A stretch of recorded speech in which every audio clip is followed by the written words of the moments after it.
All right. Lot that went into that one. Lot that went into that game. A lot of different angles from that one. A lot of different perspectives. But the headline here is Seahawks 30, Cardinals 18, and the Seahawks in pretty good control of the NFC West. I am watching the Rams over here out of the corner of my eye. If they pull this one off, then it's not going to be quite as secure as I was hoping. But we'll see what Buffalo does. We'll see what happens here at the end here. It's fourth down, and the Rams pick it up. That honestly, it's getting there. But Seahawks win. They're taking care of their business. This video is powered by BetUS. But bottom line is Seattle Seahawks today played a really good game in the first half on offense. And then in the second half, it got away from them a little bit. They made some big plays on defense, but there were a couple moments in the game where they gave up long drives with some big plays in them. So it's not like there's nothing to work on. But honestly, I think the big picture is that, yeah, I thought our defense was going to play a little bit better than that.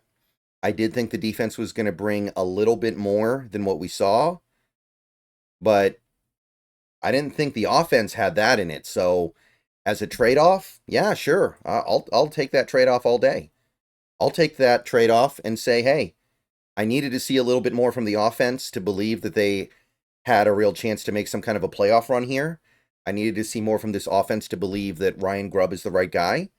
I needed to see just a little bit more from the offensive line to believe in somebody like a Scott Huff, and we saw those things, period. So I'm down with it. And look, that Cardinals team, they're skidding.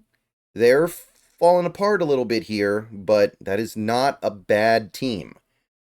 And we went into their house, and we took care of business. So I can't sit here and act like this was some scrub team that we let hang around. No, I don't believe that. So I'm happy. I think that all Seahawks fans should be happy with where things sit right now.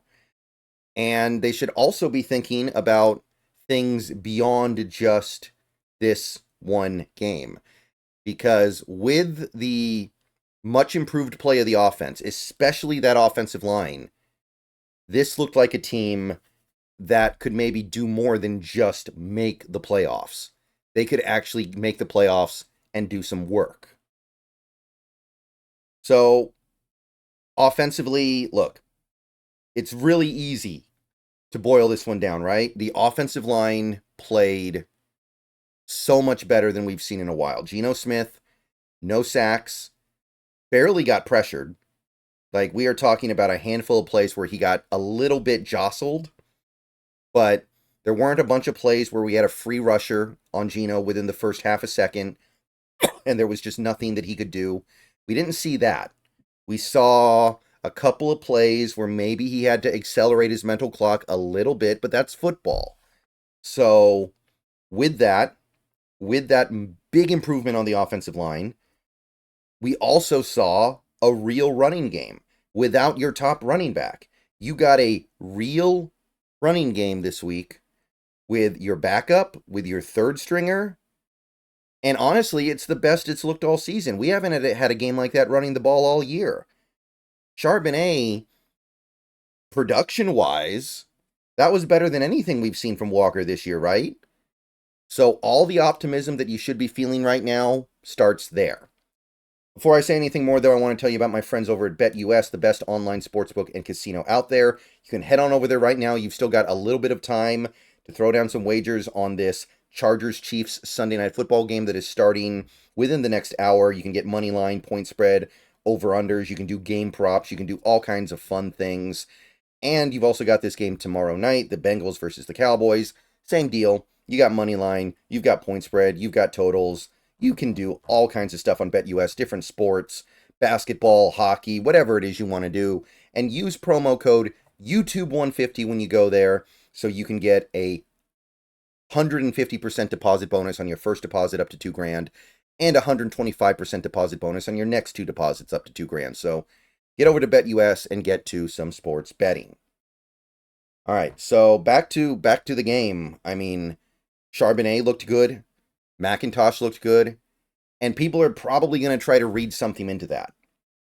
And there is something to be said for Charbonnet's willingness to hit the hole that K9 doesn't always have. By the way, it's 3rd down for the Rams, and the game is over. The Rams score a touchdown. Thanks for nothing, Sean McDermott. See if I root for the Bills again this year. All right, but anyway, sorry, that I'm going to be honest here, guys. That takes the oomph out of this win a little bit, because now we have to deal with this Rams team in a way that I wasn't expecting to deal with, and it kind of feels like the Cardinals and the Bills just got, I'm sorry, the Cardinals and the Rams just got swapped. So I'm not going to get into that in this video, but that makes me mad. That makes me angry.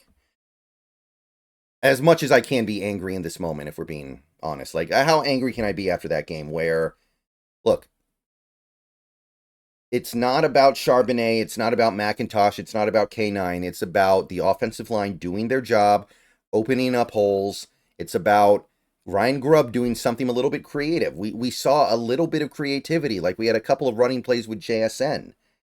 We had a couple of plays where we threw something at the opposing team that they may have not been expecting. And that's going to help free things up a little bit.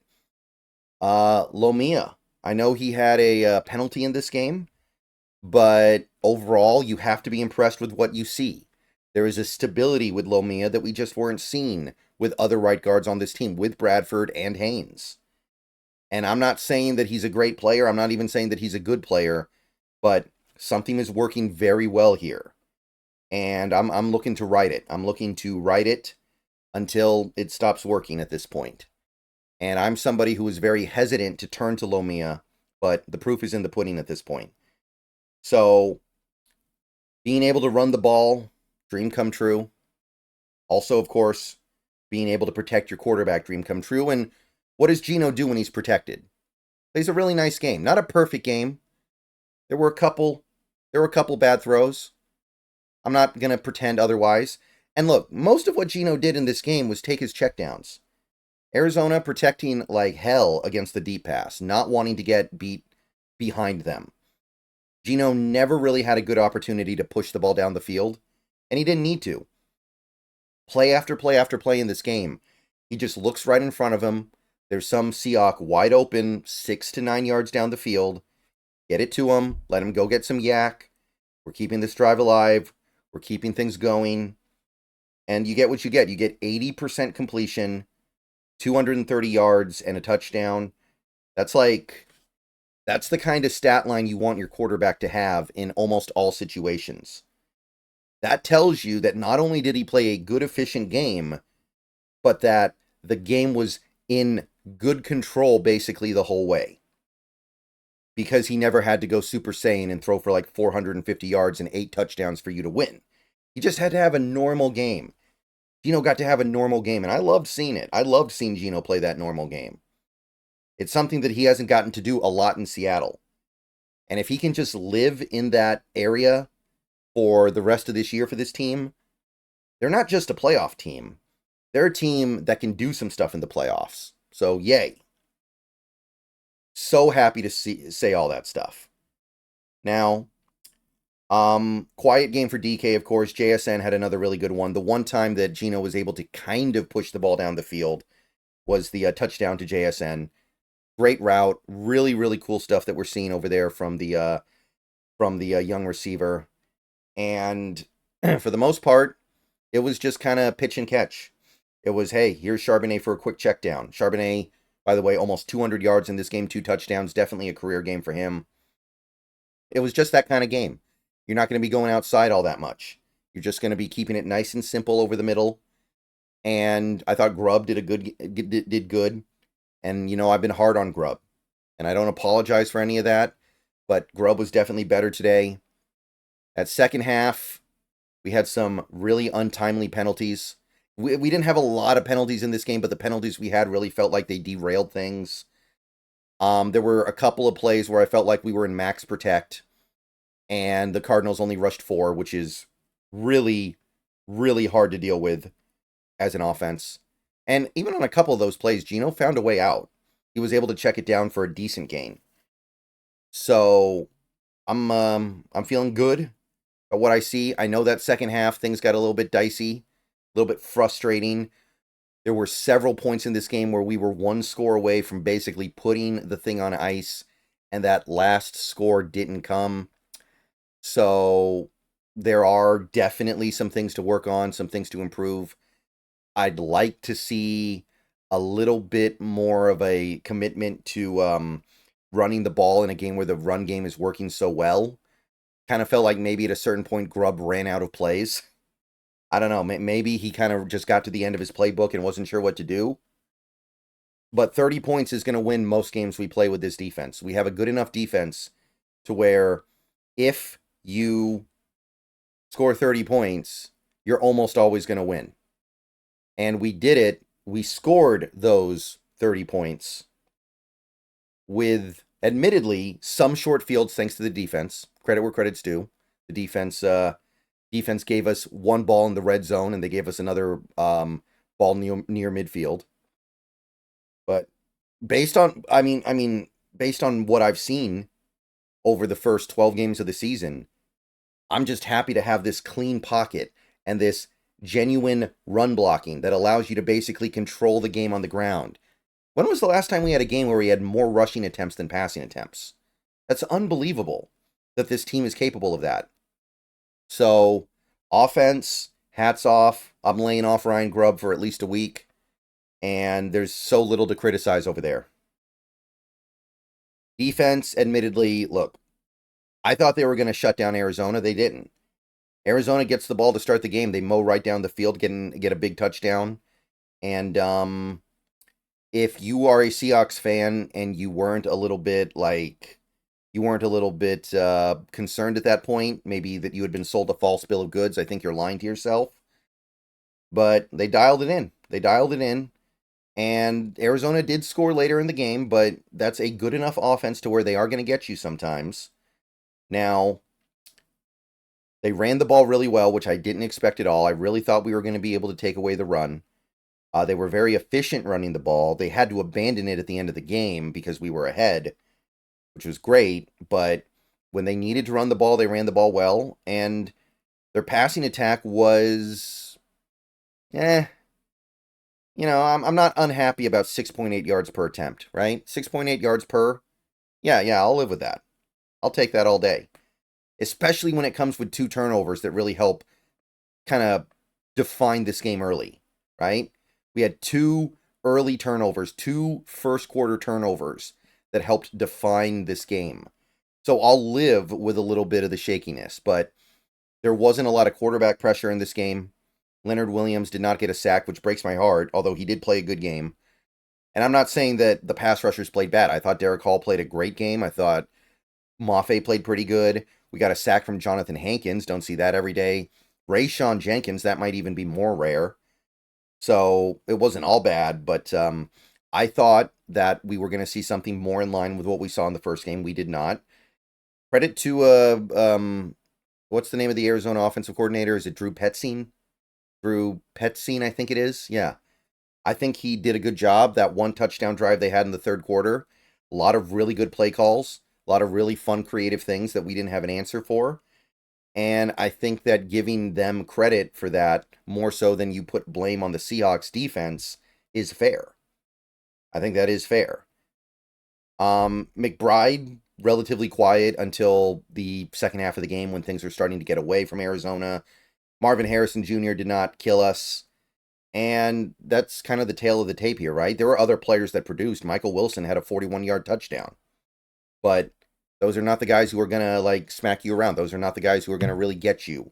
So if they catch a couple nice passes, I'm willing to live with it. So I feel it feels kind of silly for me to sit here and criticize the defense when they really didn't play that bad. you're looking at it and you're like, okay, 350 yards, 18 points. But everything Arizona got in this game was definitely earned. They didn't get any short fields. They didn't get any easy points. Everything was earned. And I think there is something to be said for that. But it gives you something to work on during the week in practice. It was just little things here and there. Like we weren't able to get consistent pressure, I felt like. The tackling could have been better. I didn't think the tackling was great. It felt like there were points in this game where they were out physicaling us. Like they would run the ball up the gut and then they would just surge forward and push down on us. So there was definitely a shift from that first game against the Cardinals. So it wasn't all perfect. Not at all. But at the same time, I think you have to give credit to Arizona. I don't know if Seattle did a ton of stuff wrong defensively, so much as Arizona just, sometimes you guess wrong. Sometimes you go one way and they go the other way. Sometimes you bet on the wrong horse. So I'm not even going to trip too much about that. And they didn't play badly. They didn't play a bad game. Arizona is an offense that usually scores about 20 to 23 points a game. You held them to 18, and you made them earn every point. So I can live with it. I can take it, and I certainly can take a win. I certainly can take 8-5. I can take not fumbling any kickoffs or punts. In fact, that stuff all looked pretty clean to me. Dixon looked totally fine. Arizona was the team that actually lost their punter midway through this game, and we have a little bit of experience with that. It's not fun, so that played a role, although not a huge one in this game. And the NFC West feels like it's kind of reduced down to 2. And I know the Niners won big today, and I know the Rams pulled a big upset. Well, the Rams are the other team. I know the Cardinals can't be ruled out yet, but it feels like a 2-team race, and so be it. So be it. All right. That's really all I can say, man. I'm happy. Life is good. I think we did, we didn't win exactly the way I thought we would. Like I said, I thought the defense was going to play a little bit better than that. But I didn't think our offense had this in us, right? 0 sacks, 176 rushing yards, 0 turnovers, 80% completion. Like, that is a clean game, guys. It's not like we put up, 800. It's not like we put up, 800 yards and 60 points. We didn't have a monster game, but we had a very, very, very clean game. And I think that given the fact that we have this first-year OC and that we do have these problems up front still, not being confident in those guys, that's all you can ask for. All right, I'm going to go and get out of here. See you guys later. Go Hawks. Thank you to BetUS for powering this video. See you guys later.